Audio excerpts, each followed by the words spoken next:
Muharram. Jadi mulai tadi saat ghurubu syamsi, terbenamnya matahari, maka bergantilah hari yang tadinya tanggal 9, kemudian setelah terbenam matahari maka berubah menjadi tanggal 10. Jadi untuk hitungan Hijriah, hari diawali saat matahari terbenam, waktu maghrib. Jadi tidak menunggu jam 00 ya, jam 00. Kalau nasionalnya jam 00 baru berganti hari. Kemudian apa keistimewaan di malam 10 atau di hari tanggal ke-10 bulan Muharram? Jadi perlu kita ketahui bahwa setelah bulan Ramadan ada bulan-bulan yang diharamkan. Dalam bahasa Al-Quran disebut Arba'atul Hurum, bulan-bulan yang disucikan, yang dihormati. Artinya 4 bulan, yaitu bulan Muharram, Rajab, Dzulqa'dah, Dzulhijjah. Dari 4 bulan tersebut, yang paling tinggi keutamaannya adalah bulan Muharram. Kemudian disusul dengan bulan Rajab, kemudian Dzulhijjah, terakhir baru Dzulqa'dah. Jadi kalau diurutkan dari 4 menteri ini ya, katakan begitu, maka yang paling utama Muharram. Setelah Muharram, Rajab, kemudian Dzulhijjah, baru Dzulqa'dah. Jadi enggak berdasarkan perurutan posisinya, bukan, berdasarkan keutamaannya. Yang paling tinggi Muharram. Kemudian di bulan Muharram sendiri ada hari, ada waktu yang paling istimewa, yaitu tanggal atau hari ke-10 bulan Muharram. Ya, ini saat ini. Karena banyak peristiwa penting terjadi di bulan Muharram, khususnya di tanggal 10. Nabiullah Adam alaihissalam, Allah terima taubatnya atas kesalahannya juga pada tanggal 10 Muharram. Nabi Ibrahim selamat dari dibakar beliau oleh Raja Namrud, juga diselamatkan oleh Allah pada tanggal 10 Muharram. Nabi Yunus alaihissalam keluar beliau dari perut ikan paus, juga terjadi di tanggal 10 Muharram. Kemudian peristiwa perang Karbala, terbunuhnya Sayyidina Husain, cucu Nabi, juga syahid beliau, itu terjadi tanggal 10 Muharram. Kemudian Nabi Musa Allah selamatkan dari kejaran Fir'aun dari Mesir ke Palestina lewat Laut Merah, Bahrul Khulzum. Itu Allah selamatkan dari kejaran Fir'aun, juga terjadi pada tanggal 10 Muharram. Kemudian Nabi Isa juga Allah selamatkan tanggal 10 Muharram. Sehingga karena begitu banyak peristiwa besar terjadi di tanggal 10 Muharram, sehingga kedudukan tanggal 10 Muharram ini luar biasa agung, luhur dan besar, sehingga puncak daripada amalan yang begitu banyak yang sudah disebutkan melalui hadis-hadis riwayat Nabi, kemudian anjuran-anjuran dari guru-guru kita, dari para ulama. Puncaknya itu ada di tanggal 10 Muharram. Ibadah yang paling utama, amalan sunnah yang paling utama, yaitu puasa pada tanggal 10 Muharram. Jadi ntar nih habis Isya kita pasang niat besok puasa. Karena besok puasa, jadi nggak kerja bakti.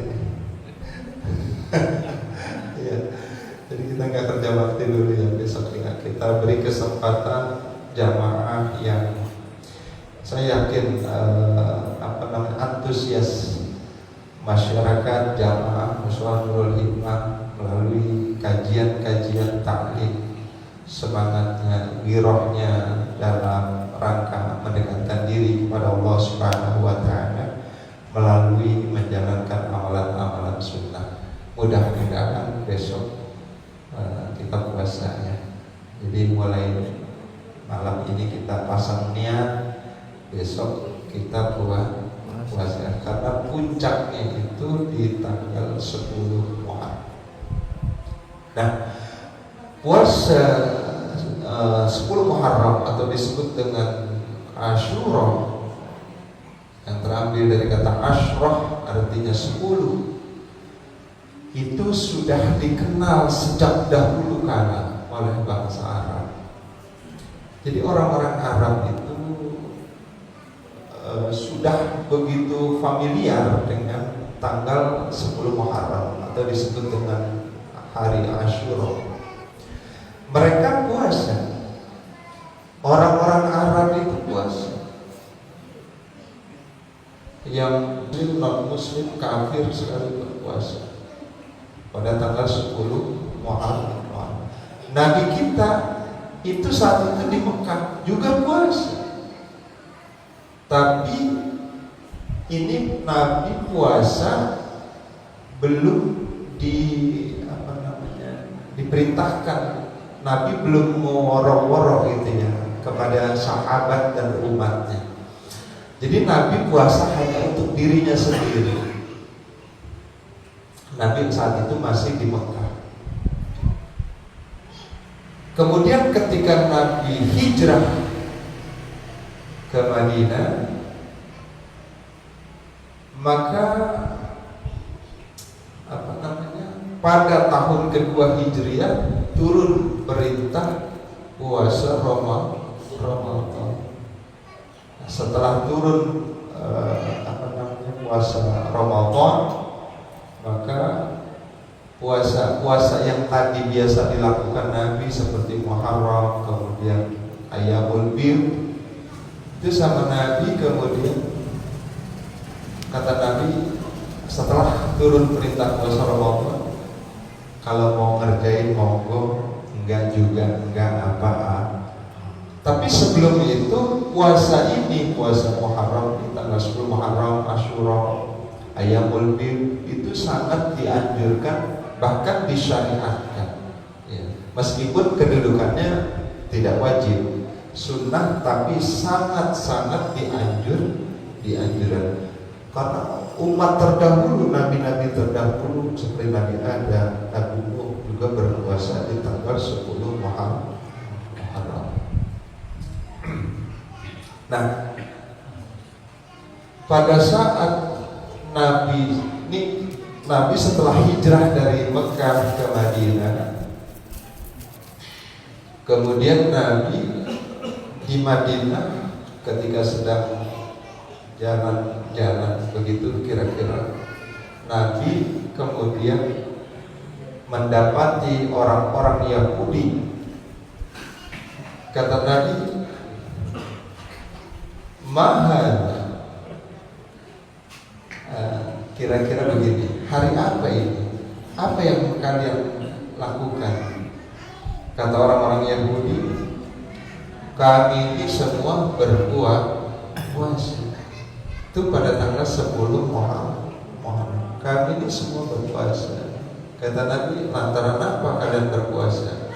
Kami berpuasa, ini kata orang Yahudi ini, kami berpuasa karena dulu moyang kami Nabi Musa, ini orang-orang Bani Israil Yahudi, karena dulu moyang kami Nabi Musa, Allah selamatkan dalam kejaran Raja Fir'aun itu pada tanggal 10 Muharram.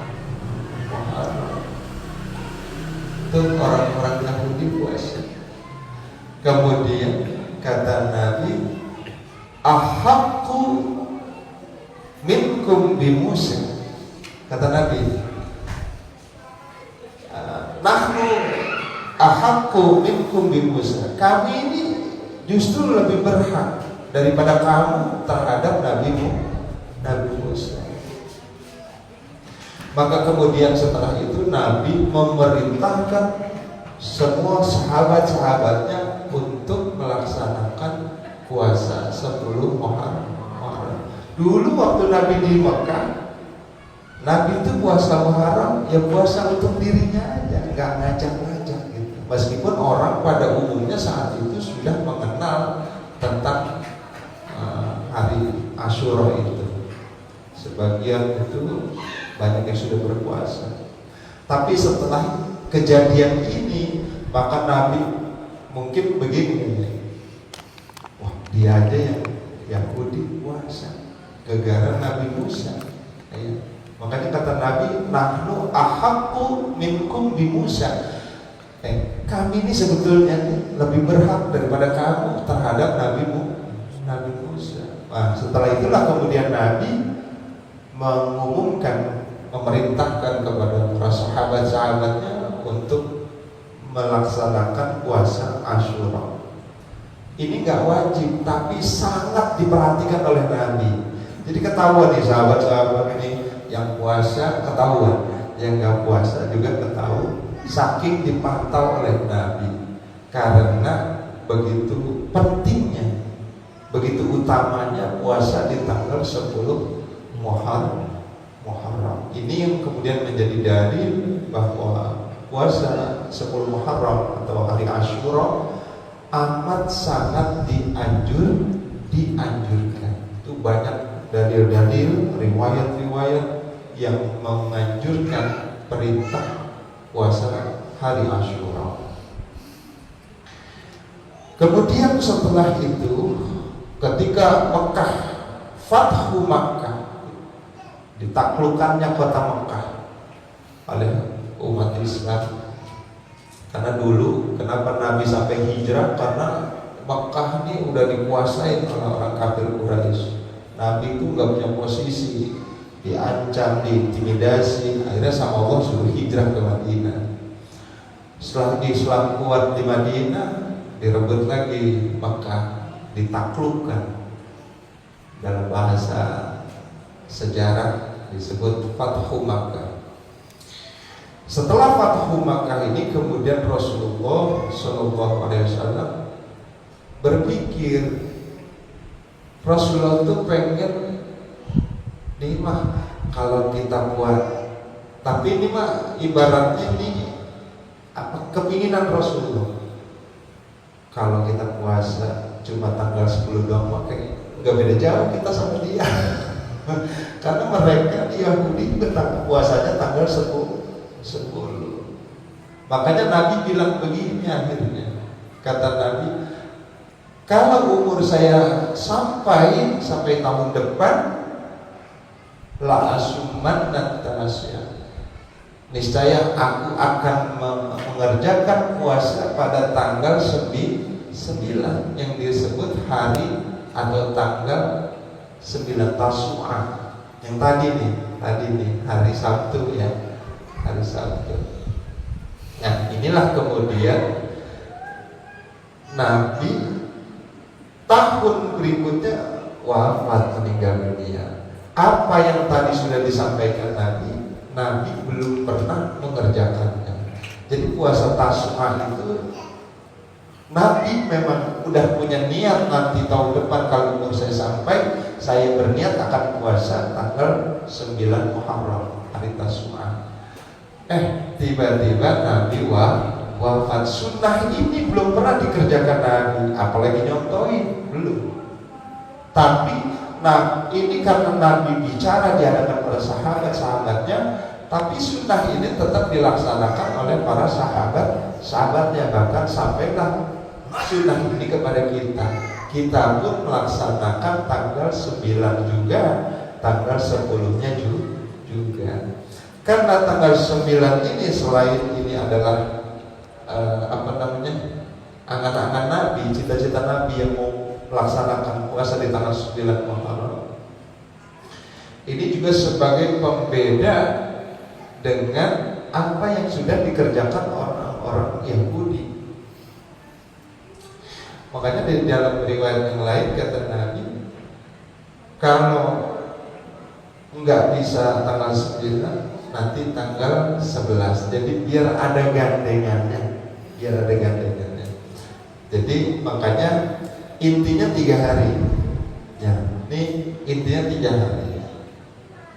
Tanggal 9 namanya disebut hari Tasu'a. Ya. Kemudian tanggal 10 disebut hari Asyura. Kemudian tanggal 11 ini disebutnya puasa Khaliful Yahud, pembeda dengan orang-orang Yahudi. Khaliful Yahud, biar beda dengan orang-orang Yahudi. Kalau 3 ini nggak bisa kita kerjakan, 2 ya, bisa korting atau 2 ya, tanggal 9 dan 10 Tasu'a dan Asyura. Kalau Tasu'a dan Asyura nggak bisa, tanggal 10 sama tanggal 11. Tanggal 10 sama 11. Pokoknya 10-nya jangan ditinggal. Ya, kan intinya di 10. Ya. 9, 10, 3 nggak bisa, 2, 9, 10. 9, 10 nggak bisa, 10, 11. 10, 11 nggak bisa, 10 aja.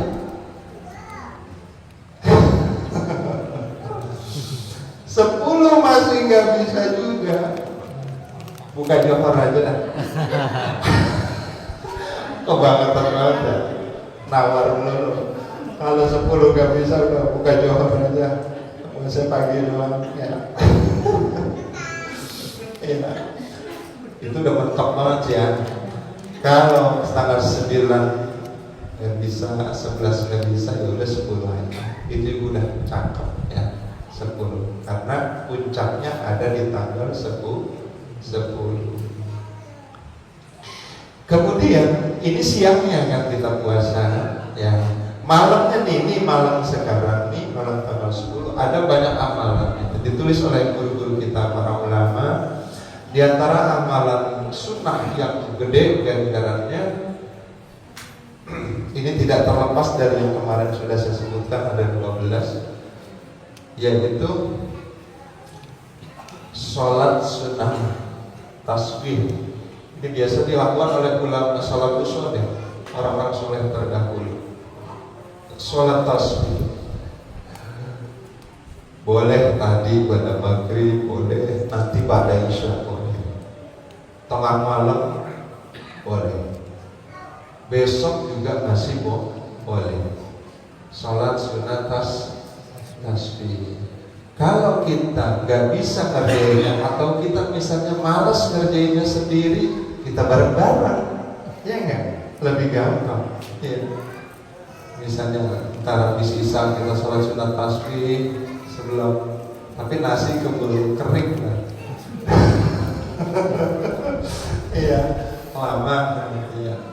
Apa besok pagi waktu duha kumpul lagi di sini kita sholat sunat tasbih, silakan aja. Tapi kayaknya cuma nggak ada kopi ya, nggak ngopi.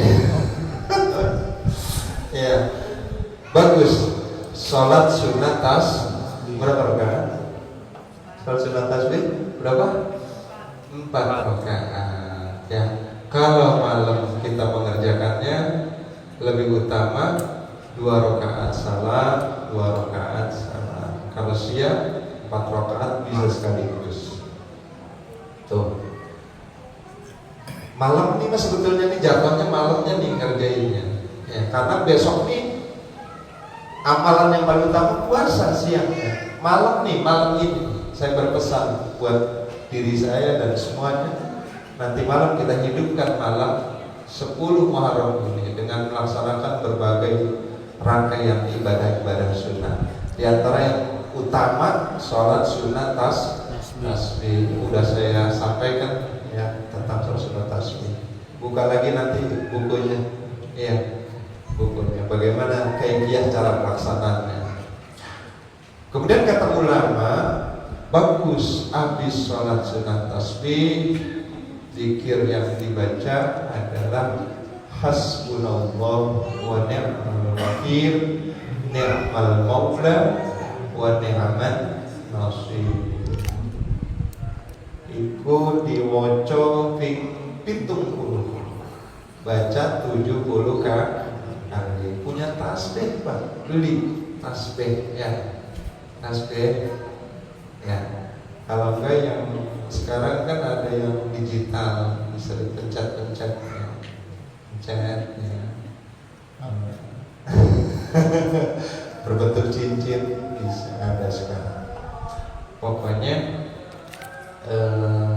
baca 70 kali ini kata ulama. Ini anjuran ulama nih ya. Kalau besok puasa ya sunnah Nabi. Tapi kalau malamnya menghidupkan malam Muharram dengan berbagai rangkaian ibadah sunnah seperti sholat sunnah tasbih, ini ulama yang menganjurkan. Kalau saya pribadi karena ulama yang ngomong, saya percaya ya. Sholat sunnah tasbih 4 rakaat, habis sholat sunnah tasbih zikirnya baca hasbunallah wa ni'mal wakil, ni'mal maula wa ni'man nasir. 70 kali.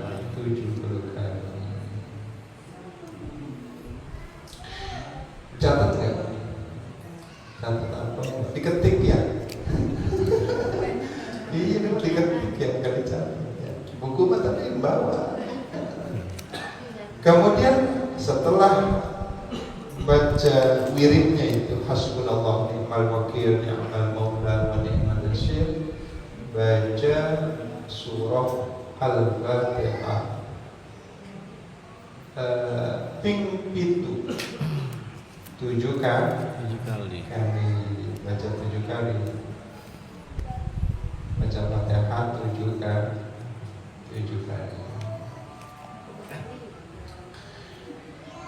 Habis itu baca ayat kursi 7 kali.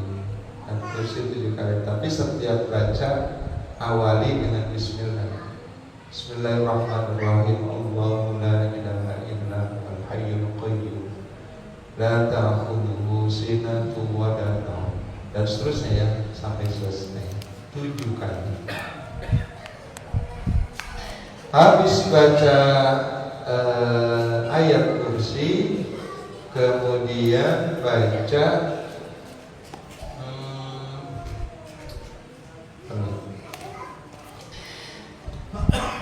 baca ini apa yang biasa sebelum salat subuh dibaca, apa namanya, tasbih malaikat ya, subhanallah wa bihamdihi subhanallahil azim astagfirullah. Itu tasbih malaikat. Ping 110 kan? 100 kan? 100 kali. Itu kan memang dibaca sebelum subuh ya. Kita menjelang subuh itu kan itu yang dibaca kan? Ya. Subhanallah bihamdihi subhanallahil azim astagfirullah. Ada astagfirullahnya. Itu namanya tasbih malaikat. Subhanallah bihamdihi subhanallahil azim astagfirullah. Subhanallah bihamdihi subhanallahil azim astagfirullah. Baca itu 100 kali. 100 kali. Ini kalau Ini paling sejam ini kalau dibaca ya, kalau diamalin dari mulai sholatnya sampai selesai. Kemudian habis baca tasbih malaikat tadi 100 kali, baca sholawat Jibril, Sallallahu ala Muhammad, Sallallahu ala Muhammad. Itu dihitung satu, yaitu dua kalimat yang diulang tapi dianggap satu. Sallallahu ala Muhammad, Sallallahu ala Muhammad, itu baru dianggap satu, meskipun itu dua sebetulnya. 100 kali itu sholawat Jibril, nggak usah dilagu-laguin, kelamaan. Kalau dilagu-laguin kelamaan. Sallallahu ala Muhammad, ya kagak nyampe 100 kali ya. Dibaca cepat ya, Sallallahu ala Muhammad, Sallallahu ala Muhammad. 1, Sallallahu ala Muhammad, Sallallahu ala Muhammad. 2, pakai tasbih. Kalau mau pakai tasbih pakai tangan bisa ya, cuman suka lupa karena ruas jari kita ini sekali balik cuma 15, 2 kali balik 30 ya. Jadi per setiap sendian, jadi satu jari 3, 15. Wah, keder nanti pakai tasbih lebih aman ya. Kalau tasbih gak ada, pakai apa ya, kelereng dah, 100 taruh di sini ya, terus baca taruh sini. Iya, itu udah paling gak ada dah, udah mentok banget ya. Tuh, sholawat Jibril 100 kali. Kemudian habis itu baca kalimat sodo ya, kalau dia bilang kalimat sodo kalimat apa? Syahadat, kalimat syahadat ya. Tapi yang dibaca ini begini, la ilaha illallah Muhammadur, nggak pakai asyhadu an la ilaha illallah wa asyhadu anna Muhammadar. Itu kan kalimat syahadat ya, 2 kalimat syahadat. Itu jimat kita itu orang Islam harus dibaca itu. Makanya malam 10 Muharram atau malam Syuro itu kita disuruh ngumbah batin kita dengan kalimat syahadat itu tadinya, 2 kalimat syahadat. La ilaha illallah Muhammadur Rasulullah, la ilaha illallah Muhammadur Rasulullah, la ilaha illallah Muhammadur Rasulullah. 100 kali. Nah, orang dulu kan pada punya keris ya. Ya Mas Umar mungkin mbahnya punya. Kelihatan dari Mas Umar ini bawa keris. Nah, orang dulu nih habis ngubah batinnya dengan kalimat syahadat tadi, dengan syahadat di malam surah. Terus diubah juga tuh apa namanya, keris-keris. Jadi intinya ini bukan apa ya istilahnya ya. Intinya ini kebersih baik lahir maupun batin. Inilah cerminan orang Islam, ya kan? Orang Islam itu emang harus bersih. Makanya kalau ada orang demen sama yang kotor, yang jorok, itu perlu dipertanyakan keimanannya, karena an-nazafatu minal iman. Kebersihan sebagian dari iman. Itu bisa kita lihat dari situ. Oh, dia masuk banyak kotor, jorok, mandi jarang, bajunya jarang dicuci. Itu yang dimaksud dengan ngumbah batin dengan kalimat syahadat tadi itu, dengan 2 kalimat syahadat. Nah, orang-orang dulu punya pusaka, maka sekalian di malam itu pusakanya dimandikan, dicuci itu, dengan kerisnya ya cuci.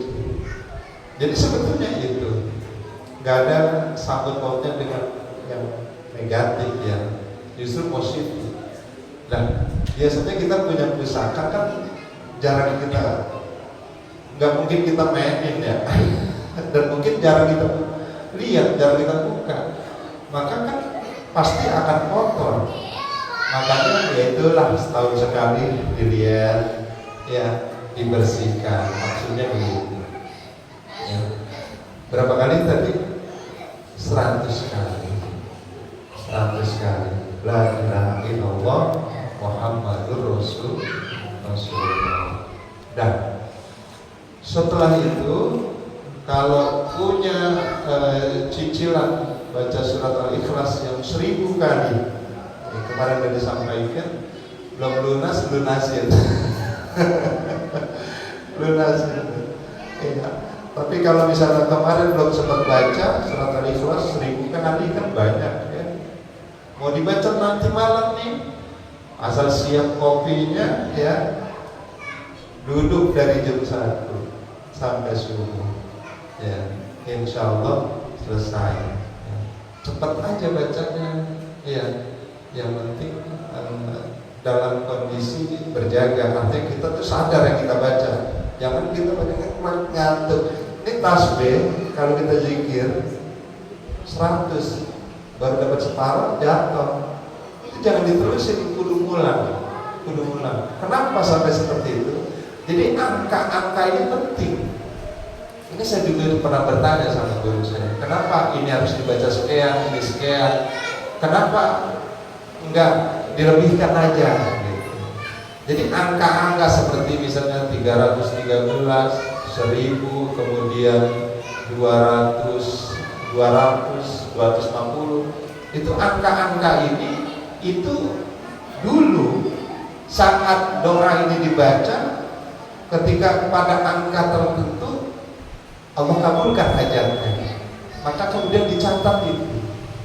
Oh, kalau baca wirid ya latif itu misalnya 129 kali, karena pada sampai angka segitu hajatnya dikabulkan. Jadi ini bukan sembarangan, bukan. Wah, main tembak aja pego. Gopek. Emang sih apaan? Itu semuanya ada maknanya. Gak sembarangan. Kenapa harus baca 7 kali? Kenapa 10 kali, 100 kali? Dan ada yang menentukan, yang mengatur ya. Kita ini sebagai murid, kita mengikuti dari guru-guru kita, mengamalkan. Kalau yang baik ini nggak perlu nanya dalil sebetulnya. Ini hadisnya ada nggak? Saya enggak. Lah, orang kebaikan pun nggak perlu pakai dalil juga jadi, benar kan? Ada orang kelelep di kali, ya kan? Pengampan apa? Tolong gitu kan? Tahu, saya cari hadisnya dulu, ya kan?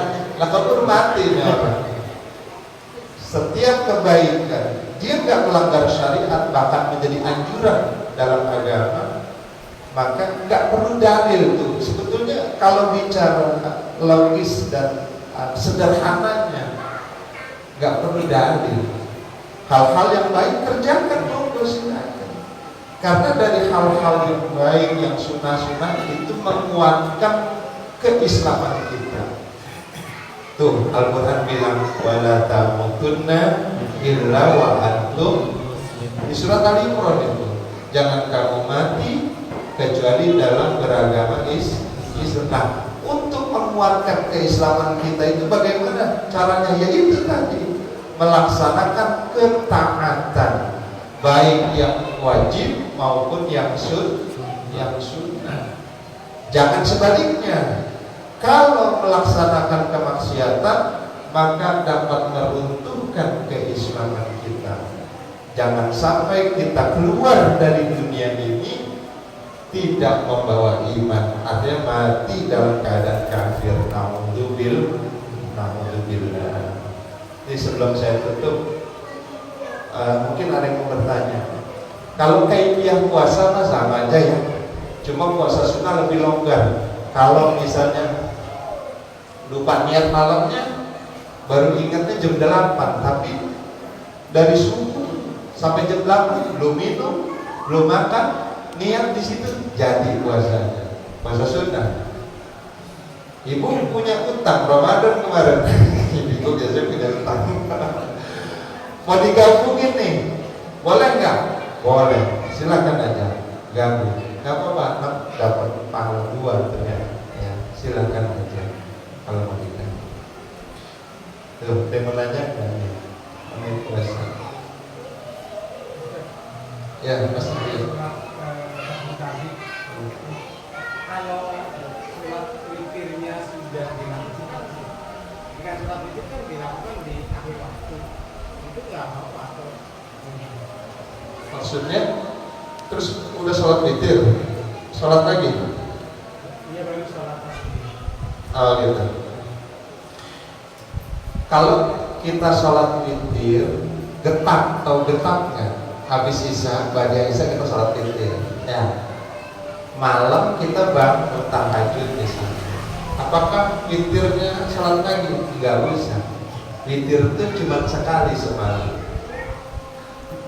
Tapi yang lebih utama, witir itu memang adanya di akhir, ya kan? Makanya kata Nabi kita disuruh tutup sholat sunnah kita dengan sholat sunnah witir. Ini Sayyidina Abu Bakar dengan Sayyidina Umar ibn Khattab itu ngerjain witirnya ini beda. Ngadu sama Nabi, kata Sayyidina Abu Bakar, Nabi kalau saya mah witirnya habis bisa saya langsung witir, habis bahagia, artinya getak gitu. Kan kalau witir nggak perlu nungguin tidur, nggak kayak tahajud. Kata Sayyidina Umar, kalau saya mah witir ntar di sepertiga malam. Ya, kata Nabi, dua-duanya oke, bagus katanya. Mau seperti Sayyidina Abu Bakar, Sayyidina Umar, silakan aja. Sayyidina Umar itu orang tua, jadi khawatir gak bangun. Iya, udah duluin nanti getakin. Sedangkan Sayyidina Umar ya masih gagah, mudah. Jadi tahajud baru witir. Jadi kalau udah ngerjain nggak usah dikerjain lagi. Tapi apakah setelah sholat sunnah witir itu nggak ada sholat lagi? Oh, ada. Silakan aja. Ini bukan berarti setelah sholat witir itu udah nggak ada sholat. Enggak, bukan.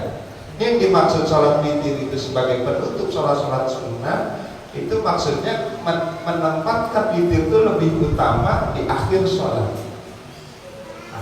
malam. Tapi bukan berarti kita ngerjain witirnya habis isya kemudian nanti sholat tahajud nggak boleh bangun nggak boleh sholat lagi, bukan. Silakan aja sholat, cuma nggak usah witir lagi gitu. Paham ya masalahnya? Jadi nggak ada semalam 2 witir kan?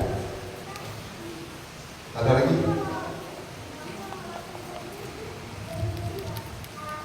Saya tuh kalau habis ba'da isya saya witir kalau di rumah satu aja udah nggak apa-apa, sama aja masalahnya. Iya, habis ba'da isya 2 rakaat bangun niat witir 1 rakaat. Istri saya nanya, kamu sholat 1 rakaat witir? Nggak apa-apa, sebisa kita. Ya, soalnya kalau saya termasuk yang jarang banget sebetulnya ya, kecuali pengen nggak istiqomah sih. Kalau daripada witirnya nggak ke bawah karena gede pahalanya ya, punya nilai yang tinggi, paling tinggi sunnah witir.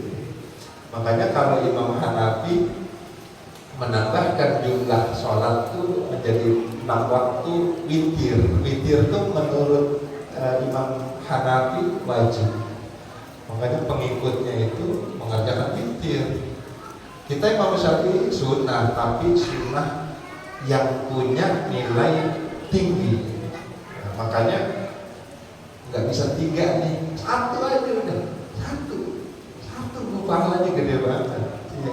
Oh, nggak usah nunggu, ntar aja jam 2 pas bangun habis ba'da isya. Habis ba'da isya 1 aja. Cakep banget. Ya. damai, mereka ada kopi. Ada lagi Pak Haji. Bu,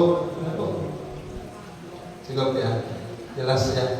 Mudah-mudahan besok kita bisa puasa ya, puasa niatin dari sekarang ya. Terus sahur juga, sahur sunnah tuh, jangan tinggal sahur ya, karena di dalam sahur itu banyak keberkahan. Mudah-mudahan kita, Allah berikan kita kemudahan dalam menjalankan semua ibadah, baik yang fardu, yang wajib maupun yang sunnah. Amin ya rabbal alamin. Saya akhiri kurang lebih, mohon maaf. Assalamualaikum warahmatullahi wabarakatuh.